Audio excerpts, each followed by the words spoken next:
Tunamshukuru Mungu na maandalizi yetu yanaenda vizuri kabisa.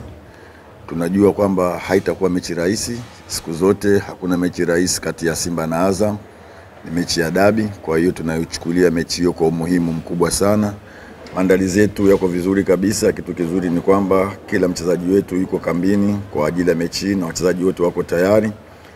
Tunajua Azam wana timu nzuri sana na wana mwalimu mzuri, kwa hiyo haitakuwa mechi rahisi, yote tunayafahamu. Pamoja na ubora wao, uzuri wao na uwekezaji wao kwenye timu yao, tunahakikisha kesho lazima tupate alama 3. Japo haitakuwa rahisi, lakini tumejipanga kutoka na alama zote 3 katika mchezo wa kesho. Ni kweli tumekuwa na tatizo kubwa sana la kutumia nafasi.